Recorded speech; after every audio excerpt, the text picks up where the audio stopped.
All right, so welcome everyone to the Too Long Don't Listen podcast. And today I'm very happy to have a Tunisian guest with me on the podcast. So this is Mehdi. I'm just gonna say before letting him introduce himself, I'm just gonna say that I'm very happy to have him on because not only is he Tunisian, but he also brings an extremely rich experience to this podcast. So I have high expectations for this episode. I'm just gonna say. What a way to start. Welcome, Mehdi. How are you? Very good. Thank you so much. So, high expectation, no problem at all. Mehdi, in Tunisian, Mehdi, people call me like Mehdi here. Uh, Basically, AI scientist by training, inventor. I was an entrepreneur. I sold my company like 3 years ago. I joined the amazing world of corporations, which is very new, by the way, for me. So I moved like from a startup lifestyle to more corporate lifestyle. Both are interesting, by the way. We can develop on that. I grew up in Tunis, Tunisian, in Tunis, like banlieue de Tunis. I don't know how to say it in English. Boumhel, to be very precise. I moved to Canada by pure random luck, something like that, with my co-founder, the co-founder of Data Farmers. He was planning to move in Canada, like to study, and I dropped by his place one day and found him filling forms and things like that. So, what are you doing? He told me, "Oh, maybe trying my luck in Canada." I said, "Okay, sounds good. I tried too." So, surprisingly, I ended up in Canada, a new country. First time traveling, by the way, at the time. Like, I traveled just once when I was like 5 or 6 years old, but never traveled before. First time I arrived like in North America, I was surprised at how big streets are, how interesting like life here. It's interesting to have its ups and downs. I was a student, zero pragmatic experience. Let's say I basically founded 2 times businesses. The second time it was somehow successful business that we sold like 3 years ago, and this is pretty much my story. Okay, as I said, I mean, thank you for the intro. I will start asking you questions about Going, obviously your career path, but going, before that, I have a little icebreaker. So that's good. I'm gonna pick a card. Like normally, you should be next to me to do this in person, but I'll do it for you. Yeah. And I guess you already selected one for me. Yes. Let's get on that. Okay, here it goes. It's a very nice question, I promise. Sure. What Absolutely. is something people are always surprised to learn about you? Yeah. I think people who knows me like in person, I'm a very social person, right? So I'm extraverti, we say it in French. But surprising things about me, I like and I enjoy being alone. It's Ah, okay. something that I really like. Even I'm a party person, always at home, a lot of folks and things like that. I really, really like dating myself. Like, I have a cottage, by the way, in Canada here. Like, I go by myself. Sometimes I bring Crypto, my dog, who's my best friend, by the way. And I like being myself, walking in the forest, reading books, listening to books a lot. Now, this is what I'm doing. It's Okay. my new dope. This is something that people are always surprised to know. I couldn't tell. Like, it is true from the first seconds of this call, I could feel your extroversion. So I'm very surprised that you like to be alone. But I think that's gonna probably say a lot about you because you, as you mentioned, founded 2 businesses. So I Mhm. assume that takes a lot of focus and a lot of self-reflection. Yes. So let's dive into it. You Sure. said you grew up in Boomhel, right, Yes. Tunisia. Yes. So you're a Tunisian product. How did you end up following your friend to Canada? Like it sounds like a very random kind of Yeah. story. So take us through that, movement Yeah. from Tunis to Canada. Absolutely. So, by the way, I didn't even knew that Canada exists before I came here. Okay. Just to let you know, I grew up in a culture. Remember, I'm pretty much old, by the way, compared to the internet age. So I discovered internet somehow late because I got my first computers again somehow late. So I didn't knew about Canada or anything about the external world. Like I hear about it like from geography perspective, from TV and things like that, but had no clue about how life looks like, how Canadians looks like. So I was planning like a lot of Tunisia to do my master's degree in France, simply because I have families in France, and my dad and my parents like said, "Oh yeah, it could be easier, right, and less expensive." And I had some challenges with the bureaucracy of French representatives in Tunisia, and I remember like I had a big argument with them, and I literally uh, like an analogy, I flipped the table and say, you know what, I'm not interested anymore, and I was super frustrated. Called my dad. I told him, listen, I did the problem again. I said, okay. And I remember like took the public transportation, went to Amin's place, who is my best friend and co-founder of Datafox, by the way. Mm-hmm. And then I dropped it by, and I literally found him filling forms with another friend and her sister that living in Canada at the time. And then I discovered about this idea of Canada and figured a way and ended up in Canada. But did you have like an idea of what you would be doing there, or was it just the point was for you to escape the country and then figure it out? I didn't have any plan. Okay. I had a plan to study, right? So because I needed something to do, it's not like I would drop there and I would find a solution. No, I was planning to study, but even now in my career and as an entrepreneur, I never been a person who do plans. Okay.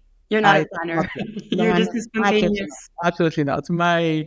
My colleague that maybe she will see like this video, she will recognize that she hates me because of that. Because I have visions and I have approximations and I see things. It's like a meta recipe. I call it. Like now I see how it looks like from far, but I'm not the kind of person. Yeah, in 2 years I will do this. Had no clue. If you ask me what I will do in 1 year, I have no clue. So, okay, that's very interesting because I'm always curious to ask people like you, what's your golden thread? Like, you must have some form of like something you're looking up to or something that drives your purpose must be there for you to somehow end up doing things that align with that, right? So, did you have that at the time? Like when you wanted to study, did you know it would be AI and machine No, learning and deep tech, no, or you just absolutely not. you didn't know? No, Okay. no, absolutely not. It's I think what makes a lot of the successful journeys, there's a lot of type of of approach, and one of the approach that I know about a lot of entrepreneurs, very successful entrepreneurs, by the way, they they have a sort of natural behavior toward every situation. They do not like have plans. I have a friend now, like publicly traded company, started as a startup, very successful, multi-billion-dollar company. And I always like being surprised in conversation with him is he never like sit in one day and say, okay, this is a plan to Mm-mm. build a company, and one day it would be like a public company, and I would be a billionaire, right? Not never been planned. It's not by accident. But in the same time, it was these people generally they have certain behavior like every time they face a challenge, every time like they are in a situation that make them all time learning so quick and evolving so fast. And somehow they end up in a successful position. Okay. So it's a kind of it's not a plan, but it's a set of features and behaviors. That was also in my personal journey, it was that like It sounds like manifestation. So you yes, know where you're going. yes, you know it's like what we say about luck Mhm. have a lot to do like on every success story and things like that, you know if you think about a lot of huge, let's say, successful stories like in the Valley or something like that, yes, there is part of luck, right? So Steve Jobs grew up in Seattle, right? So if Steve Jobs grew up like in Norway, probably like we will not have Microsoft today. But at the same time, Steve Jobs at 19 years old, he was a kid at home building compilers and like building like let's say the first like cool source code that people knows like now as an obvious thing, right? At 19 years old, I was just playing with my friends and chilling with my Yeah. friends, right? So it's a kind of, there is luck, there is a power law of luck, there is a minimum of luck, but in the same time there is a behavior in certain people, an obsession about not the success necessarily, but an obsession to do certain things that manifest the success. That's the way I see it. So let's talk about you and not Steve Jobs, right? Okay. I'd love to learn more about. That's a different story. That's a different story, not for today. Yes. I'm really, really curious to hear about how data performers came to life. You Yeah. mentioned that the friend who kind of inspired you to go to Canada is your Yeah. co-founder as well. So Good. how did you guys figure that out? Also, I'd love to learn more about what the company is. Tell Yes. us everything. Absolutely. So uh, I came as a student. I quickly found. By the way, I never liked studies. I hated, I hated school, even though, right? So I got bored super quickly, and then I don't know why I just started trying things. Before data performers and before incorporating my first company, I literally tried like 12, 15, 20 concepts, from delivery of breakfast to things like very, very random and stupid, by the way. I was trying to make something that works, that to have fun with. It never planned to be a millionaire or something. It was just having fun with my best friend, by the way, who literally we tried together a lot of funny things. So data formers, after multiple trial and the first major failure, I incubated my first business. It was a major fail. I got some success quickly. At the time, it was a sort of a service company where we met a company now very known called Tableau Software. We were the first company that brought it in Canada. Okay. And Tableau Software, it was a small business out of Seattle at the time, small, medium-sized business out of Seattle. Before they gone public, before they got acquired by Salesforce, it's like that. So major failure simply because I have zero experience in business. I have zero sense of business, by the way. I was a technical person, obsessive about technical details, and customers just look to solve their own problems, right? They are not like myself. We failed. I started PhD, cognitive science at the time, and then I started moving toward machine learning. And my former master degree supervisor recommended me a book called On Intelligence by Jeff Hawkins. Jeff Hawkins is not the physicist, by the way. It's another Hawkins. Okay. That this book fascinated me. Like, I was fascinated by this book and the way brains works, and I've seen the similarity with a computer system. And basically, I got more and more interest in machine learning. And at the time, it was like the time where deep learning was a thing. So I started my PhD in machine learning at the time. By the way, the first folks that built what we today we call the generative AI, things like that, is one of one of the first people of OpenAI, Ian Goodfellow. And I was looking for a subject, like to something to specialize in. I messaged this guy. I told him, "Listen, can you recommend it? I heard like you wrote this paper, generative adversarial networks at the time. Can you like teach me to that?" So basically, he guided me on my PhD, let's say, subjects. And suddenly I say, "Okay, you know what? I can make money with these things. I'm wasting so much time in my PhD lab. I'm learning a lot. But at the same time, the game of the academia, at least in my context, not generalizing, it was slow. Mm-hmm. My brain needs something to happen, like fast and things like that. So I made a deal with my supervisor, Jai1U. I told him, listen, man, let me do my thing. I will create a company. I will help you hire all my colleagues on my PhD in this company, but you just don't drop me in my PhD like thing. I will just fulfill all the requirements. I will start publishing papers on things like that. So I did that, but finally, like I ended up super tough, like to have both, as he recommended to me. But the company was doing well. We Yeah. started as a deep engineering company specialized in deep learning, and we were like solving problems by problems. The revenue model was pure service problems, but it was extremely lucrative because it was extremely expensive at the time.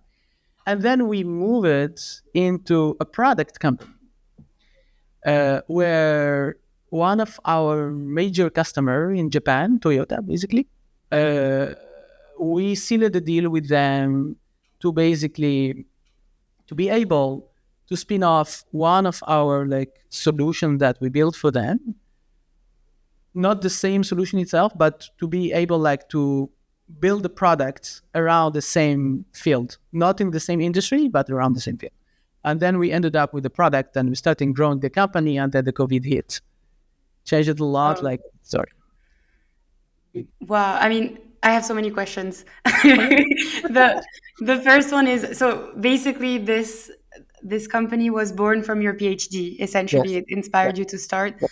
But It how did was you? it was born from the frustration around the PhD. Right, right, because you needed some stimulation basically for Yes. your Yeah. brain. Absolutely. Yes. um, how did you like grow the company in terms of, did you build the product on your own? Did you have people helping you early on? What was the growth like? The growth journey, it was pure bootstrap before Okay. starting raise funding, fundraising and things like that. I remember at the time I had zero business knowledge. I don't know how to raise fund. I don't know how to speak to investors. I don't know about finance myself. Like I can't manage my own personal finance. So how I will manage other people's money, right? So I was a passionate person. I have some little skills in AI, things like that. So my first colleagues and my first friends around me, like Hmm. all of them, like they grew up in the early time of this modern machine learning era, 2014, 2015, right? Okay. Uh, they literally joined it just by passion. Like the first customer, it was Amin and I on the payroll. There is no payroll, like not even paying ourselves. And Viral, who was doing like the same, he was in the lab as well. Super super super smart guy. And then basically, the first people join it is just by pure passion, Okay. and people are interns and always like figuring a very random setup like to make it happen until we start having our first revenue. So we were like pure bootstrap company. Like the first dollars that we got is like coming from a real project, from real customers. It's not investors' money. This is how we have done. And Toyota was your breakthrough. Like it was Oh, the client that kind of, so how did that happen? How did you come across Toyota? yes. What? Oh my god, I have a lot of weird stories. Yes. So in 2018 and 19, it was the euphoria of AI and deep learning, right? Every person who knows this thinks he's a superstar and things like that. We were in a situation where Montreal and Toronto, both cities were known for that because the modern deep learning that behind everything we use today was built in a lab in Montreal and another lab like in Toronto. Okay. Yoshia Benju, Jeffrey Hinton, and Yan Lucan, who moved to the US to lead the Facebook lab for that. So these three people, like build what we call the modern AI of today, right? So they established the norms. just because of the proximity, and this is the luck, by the way, just because of physical proximity, we were able like to surf this wave in a way, and we were growing as a company. And there is a lot of big companies were sending their people in Montreal, in Toronto, just like to meet local businesses that are specialized in machine learning Okay. to seal deals. And it was a deals like that because at the time we were a very small startup, like 20% or like 18%, stuck in a small office. And I figured a way to get one of the executive of that firm like to our office, and our office was like a pure hacker space. Like we didn't had enough of chairs in the meeting room to host them. We literally borrowed chairs, and everything was staged, and wow, and then finally it worked. Like they were super happy about us, and I used to travel to Tokyo and Yokohama like almost every 6 to 7 weeks. Wow. It was a nice lifestyle, honestly. I miss it. Incredible. You know what? I mean, I'm just gonna share this with you. Do you know the book Shoe Dog, the Uh, I heard Nike about it, I story? think, but no, I didn't read it. But what you're describing reminds me so much of one of the chapters where he was talking about how obviously Nike started with Japan, so he had connections there, and their office was horrible. The windows were broken, and they just had nothing, just pairs of shoes in the office, and they would bring clients, and that's how, like, what you're telling me now just reminds me of the Nike story, which is Yes. like the entrepreneurial journey, and you're still Yes. figuring things out. But It's typical of that. Typical. it's so inspiring what you were able to achieve, like just from, I love that you said it was from pure passion that people Yes. joined you on the Yeah. project, right? Yeah. And it took off. Absolutely. So do you want to tell us more about, like, I mean, obviously the you mentioned a few learnings you had on the way, but Mhm. what were the biggest challenges you faced when building the company? I think the first big challenge, it was my own ignorance. You know, passionate people, they tend always to minimize the importance of experience and minimize of structural learning, right? So they say, no, no, no, I'm super passionate. Nobody knows this field better than me and all.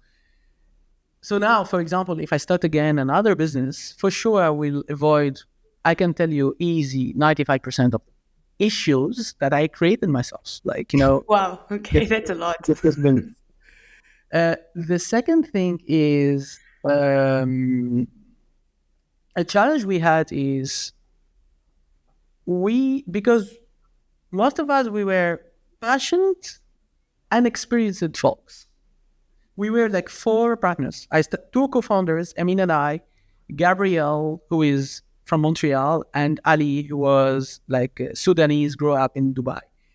So even like the founders are very, very like different behavior, different culture background. It was amazing. But all of us, we were not experienced. So we were super successful small business. We were the underdog of the AI, and people Got it. knows that, right? So we were competing with companies who's raised like $200 million, things like that, in our small office, and we won many, many times. It's not because we're superheroes. I think, and I truly believe in that. And that's why most of time, like startups are able like to win against like super businesses. And then we say, oh yeah, look at that. Like they have a lot of spaces, a lot of money. They can hire everybody. Why a startup is able like to compete? Think about OpenAI now, compared to all the big giants. Uh, why a startup still is able to compete? Because passionate people, passion first clients and stakeholders see it in your eyes, right? You cannot fake it. Humans' brain, that's my studies, right? So Yeah. humans' brain able to see that micro expressions to discriminate authenticity. That's literally embedded in our brain. So people that are not passionate, you can just jump in your eyes, no matter how good actor you are, right? We were truly passionate about it, and the customers see it. And when customer like to trying to explain the problem, we are truly interested. Like I cannot sleep at night, and I'm truly thinking about how to solve that as a puzzle. Uh, The challenge is we were that underdog in a way. It was hard. I'm seeing like sometimes my team is having hard time. In a way, a lot of sort of I will call it business discrimination, not race based discrimination, but Right. discrimination. Like some super important like meetings, we are not even invited, and that was the case by the way. Together, we weren't invited in that trade mission. By the way, we are not even invited. We figured a way how to connect. Like things like that were super frustrating, but it gave us like that energy. It's not enjoyable, by the way. I'm not saying, oh yeah, it was nice. It wasn't Yeah, nice. yeah, yeah. Super frustrating, but this created a sort of a unique energy where people had no option, just winning. It sounds like it was feeding into your hunger to do more and to just Yeah. succeed and just get it, you know? So I'm very curious to ask you about the startup versus corporate Mhm. situation because you did mention it, and obviously this links to how you guys got acquired by Deloitte. Yeah. So take us through that moment. Mhm. How did you, first of all, how did you and your team feel, and was it your goal when you started the company? Like, did you No, want it to? Okay, so, absolutely not. so you can take us through the whole Yes. thing. Again, because I was naturally disorganized. I wasn't a person who said, okay, the goal of data first is to exit or like to IPO. We were 2019, 2020, we were growing fast. Hmm. And then we started like thinking about fundraising because we spin it off a product. We invested like a good 7 figures, like internal cash in the like product itself. And then we said, okay, you know what? It's time to make it serious. It's time if you want to like go to market seriously and commercialize it in a big way. We need beyond that bootstrapping approach. We need a dedicated engineering team. We need like that clarity so the team can comfortably work on that product. And Hmm. remember, at the time it was COVID, big surprise for all of us. We figured a way first to survive the COVID period. We are the solo AI company locally that fired literally nobody during the COVID time. Wow. Nobody. It hit our P&L so much because we flip it to the product side, and at a similar moment we diminish like the sales force like toward like the service side, and we were just focusing on that in the wrongest timing ever. We kept everybody. It was super tough, and I still recall Robert. Hopefully, one day you will hear that. Who were our CFO? That call. He told me, Mehdi, you have up to Friday to take a decision. I told him, Robert, no way, no way. Someone lose their job at the performance if it's not their fault, right? So Wow. it was tough during the COVID time. Uh, it doesn't mean that this enforcement process never happened. It happened, but for other reasons. But for me, I was frustrated to tell someone who was doing super well, so doing their best, and say, "Oh, unfortunately, we do not have money." So then we started like fundraising. When we started the fundraising, uh, then we start getting like even I don't know why messages from people who were, oh, by the way, I'm interested like to collaborate, and then you dig more in the collaboration. It was like conversation about M&A, and Deloitte was the fourth offer we got. But Okay. I just connected with particularly like the managing partner like who was here, Jazz, and super good personal connection that we had and all. And basically, I came back to my all team, not just the founders, and we had the lunch and learn every Friday. At the time, it was a COVID time, so we were doing it virtually when Zoom was cool. Remember that? We were saying, "Oh, people, let's do a Zoom party." I What? don't remember those days. It was just horrible. So But we had our lunch and learn every Friday because we had it at our offices. Okay. And then we started to replicate that somehow online. And I told all the team, listen, guys, Deloitte want to acquire us. Uh, I didn't said no, yes, no, no. It's very early on. I just want to hear your opinion. All tell me, are you comfortable with that? Are you not? Most of team were interested. Okay. Simply because also there is a time of uncertainty, and there is a big company, and everybody's seeing like the opportunity to learn more in a bigger, more established companies. Like they worked with us, they learned it through the passion, and now they want to learn the structure. They want to learn the scale, right? So not everybody was super happy about it. Like maybe there is 2-3% hesitant. Spoke with all of them, and we finally came to a group consensus, and we literally said, okay, let's do that.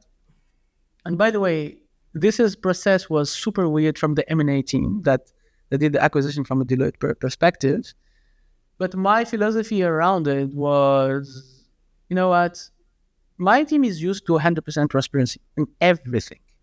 So imagine the most important event in their Yeah. personal career, and then oh, surprise!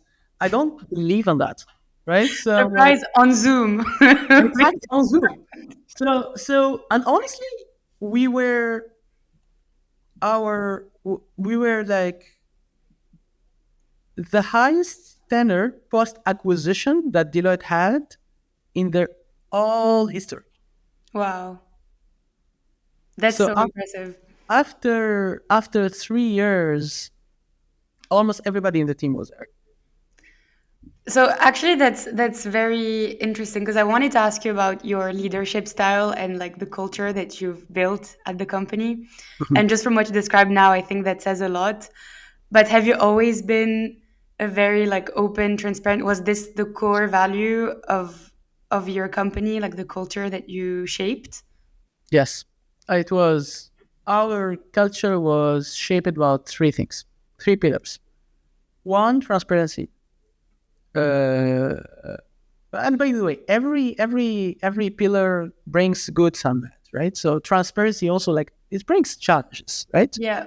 Because you share everything, and then at the same time, I got even advised at one time, like, oh, but you should like work the information before. So it was just my nature. It was just like open Yeah. open door all the time. Yes, it's all open door. It's not necessarily the good thing, by the way, but it was our natural style. Okay.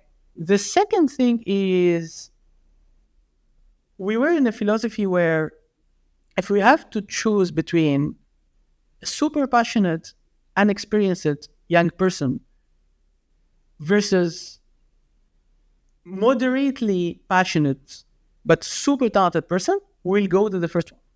That's our pillar. Okay. It looks cheesy, but this is our way. Most of the data performance folks that worked with us, it was their first job. And today they are leaders in some like are leaders on Autodesk. Many of them, they are leaders now in Deloitte, right? Wow. So, and this is makes me so happy. I'm sometimes even emotional. Like, like a few months ago, I met one of them at their home. He had a baby. I said, okay, like, it's not because of data farms, but data farms was part of the journey that helped that person to establish here in Canada, to have like a nice life and things like that. Third cultural pillar is no culture. No culture. Yes, no culture. Like no culture is a way I always say that in a way that I'm a big believer on authenticity and Mhm. no culture. It means like I've seen a lot of companies trying to establish cultures through an academic process. They say, "Oh, I read this book and this is the 12 rules and things like that." I do not believe in that. Like the culture, it's something that emerge within the team. It's not something that you can bring a concept of a standard or an artifact and then you infuse it within the team. It doesn't work like that. It's literally emerge. And generally, no matter how big the company, the time where the founders are the CEOs, generally the culture is just the copy of their own personalities. If you see Apple when they started, if you see any company, even Google when they started, and you see the difference between a company led by founders and a company led by a super talented CEO, but he's not founder, but it's like a really good operator and optimizer. So it's no culture in a way, like it's something that means like it should be very authentic. You can learn from outside, but it should be authentic. Do you wish you changed something, like looking back now that you guys, you made it, you got acquired, nothing to worry about in a way? Is there something you wish you've done differently? If you could Uh, pin one thing, yes, being more organized. more organized. Yes. I can tell from what you're describing, you're very like not only passionate, obviously, but almost like impulsive in maybe your Yeah. decisions. Or It is. so, did that play against you at some point? Oh, absolutely, absolutely. Okay. It means like you know, w- in the Hollywood world, we always like have the glamour of the crazy mad scientists who do things like that they're super successful. Yes, but no. In the same time, I think uh, at a certain size of a group, you need some organization. And it wasn't my strength at the time, but I learned it through Deloitte, for example. Because Right. now I'm learning how to lead like major, let's say, initiatives and things like that, much bigger than groups. And there is no way you can just do it in an artistic way. So this is something. If I could change it, I would probably improve. So actually, that is a question, or maybe the key question I get from the listeners. It's about how is it working at a startup versus working at a corporate. I'm a big fan of startups, by the way, just so you know. Like, love them, and I've been working with them since I graduated, and I'm like, corporates. That's my vibe. However, I do understand why people prefer the corporate world and the structure and the organization. So, for someone who founded a company and then ended in the corporate, I'm sure you faced some frustrations or some things Mhm. that you were like, I wouldn't need to ask for permission to do this before. Yes. Is that the case? And how are you coping with that? Because you're describing a very positive view, but I'm just challenging it a little bit. Oh yeah, absolutely. I hope I can. I can change a lot of it. So okay, the startup world, yes. I think I advise young people to try both at Hmm. young age. I'm not saying, if you're young, go to a startup. No, if you're young, try to get both Yeah. because there's a lot of things that you will discover it by in experiential learning. So you need just try it, and then you say, okay, yeah, maybe finally I thought I like the startup world, but no, I'd feel more comfortable doing a corporate world where there's less surprises, life is somehow more organized. I finish at a specific time, I go play tennis, things like that, right? So it comes with a lot of benefits. I think the issue that a lot of people not seeing in the startup, again, it's not a Silicon Valley TV show, right? So it's a lot of hassle, a lot of frustrations, a lot of uncertainty. So it's not nice per se. It's nice at a certain degree, but at the same time, sometimes you need like some stability.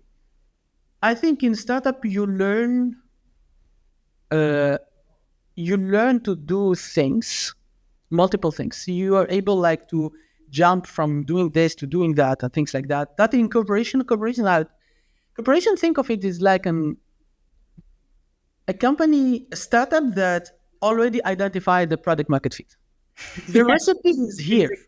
The recipe already exists. It's like going to the you're in London, right? So it's like going to the most famous restaurant in London that have one specific meal that everybody travel for to try, and then you tell me, you know what? Let's change this recipe. Can you add more salt? So they said, no, no, no. We have a recipe that works for 150 years, and you want to change it? No, you're crazy, all right? So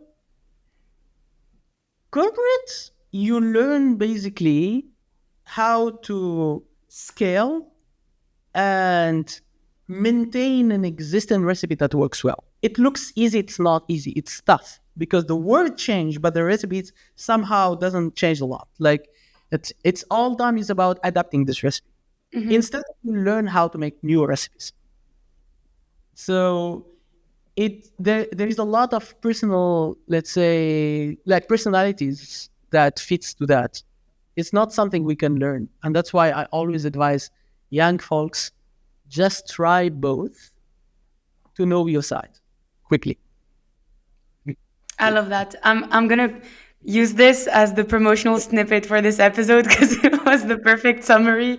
And I love the analogy with the restaurant because I'm also a foodie, so I'm keeping that in mind for sure.